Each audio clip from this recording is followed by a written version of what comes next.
En fait, je suis natif d'Abitibi et je viens d'un tout petit village complètement au nord de l'Abitibi, qui est le dernier. Et alors, j'ai passé mon enfance là-bas. Et tout jeune, j'avais déjà commencé, j'étais très intéressé par tout ce qui était matériaux, les morceaux de bois, les morceaux de verre, les morceaux de métal. Alors, je ramassais beaucoup de ces matériaux-là, puis je les transformais toujours. Je faisais des choses avec. J'étais très jeune et puis j'ai toujours fait ça.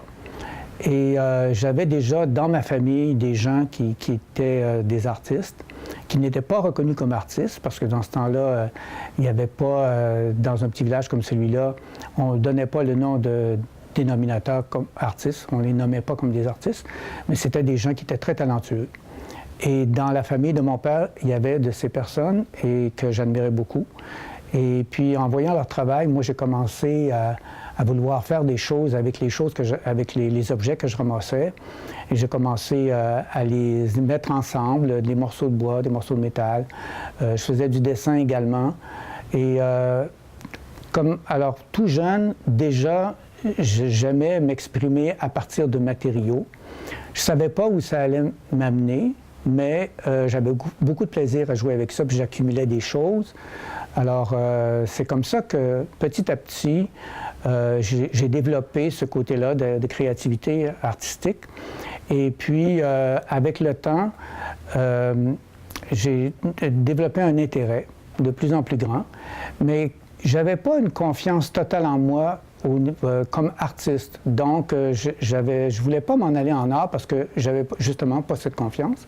Mais c'est finalement quelqu'un que j'ai rencontré dans ma vie qui m'a dit « Laurent, avec le talent que tu as, tu devrais t'en aller en art. » Et puis, c'est à partir de ce moment-là que j'ai fait les études et tout ça. Il y a une partie qui va être une rétrospective des années 90 jusqu'à 2006. Et alors, ce que j'ai tenté de faire par rapport au titre qui est Retour vers le futur, c'est-à-dire c'était de présenter des œuvres que j'avais déjà faites par le passé, mais que je trouve qui sont aussi actuelles que si je les avais faites maintenant.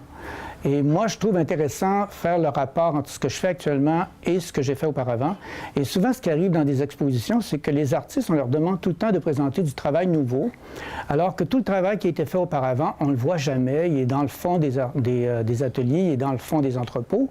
Et puis finalement, c'est du travail qui est hyper intéressant pour beaucoup d'artistes. Et puis moi, je me suis dit, à partir de ça, bien, je vais essayer de présenter des choses qui sont du passé, mais qui ont une connotation présente. Alors, ce que je fais, c'est que je présente une série d'œuvres, 8 ou 9, qui sont des grands formats, qui sont plus des années, comme je disais, de 90 à 2006, et aussi des œuvres plus récentes et qui s'inscrivent aussi dans une nouvelle démarche.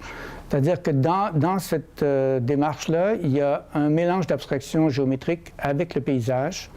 Et ce que je fais de plus en plus, alors ce que je fais, c'est que je travaille à partir de bois récupéré et j'essaie de créer des œuvres où il y a la couleur et les formes communiquent entre eux. C'est-à-dire qu'il va y avoir une partie qu'on semble que c'est du paysage, mais par contre, il y a l'abstraction géométrique qui vient se greffer au paysage.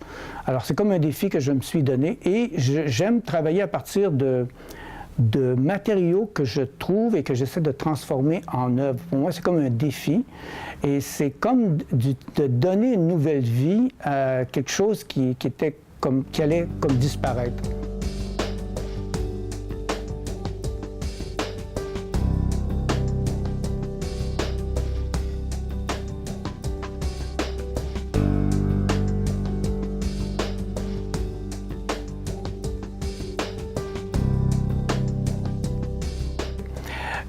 Alors, la façon dont j'ai sélectionné les œuvres, c'était extrêmement difficile. J'étais comme un peu perdu parce que j'ai une très grande production, je travaille énormément.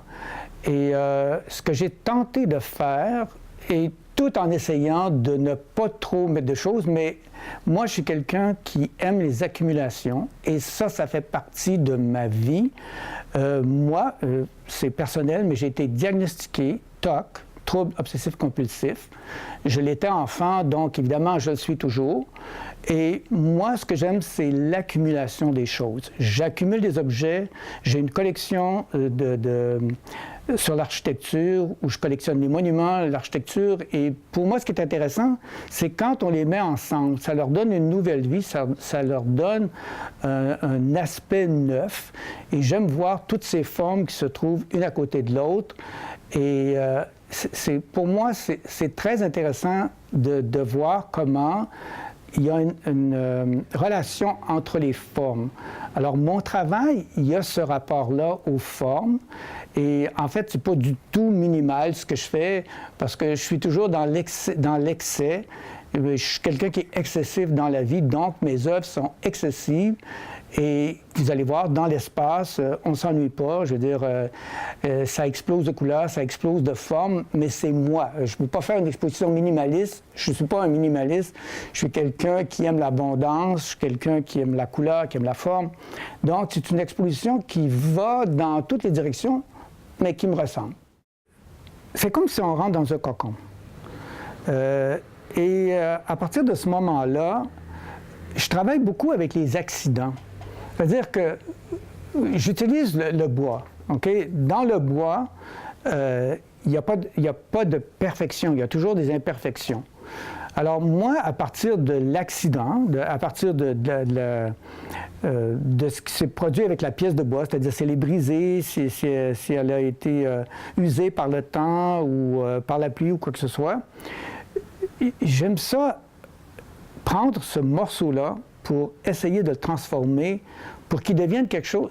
Je magnifie quelque chose qui n'a aucune importance au niveau matériel, mais je réussis à y donner une âme, je réussis à la faire vivre d'une certaine façon.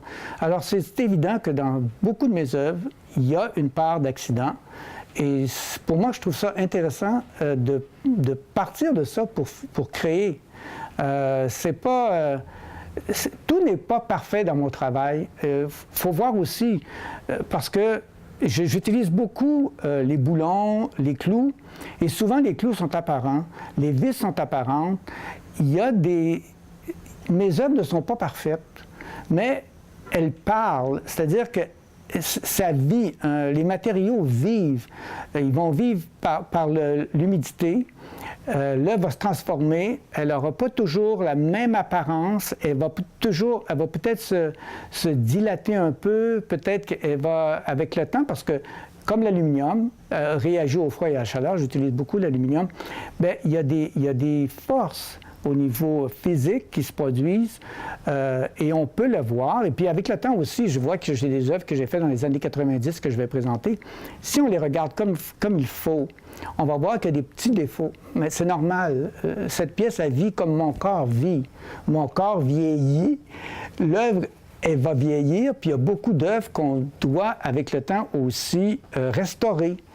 Mais c'est ça aussi, c'est que ça fait partie de la créativité, les accidents. On ne sait pas qu'est-ce qui va arriver avec une œuvre, mais on va la restaurer, on va la retravailler. Alors, c'est un peu ça.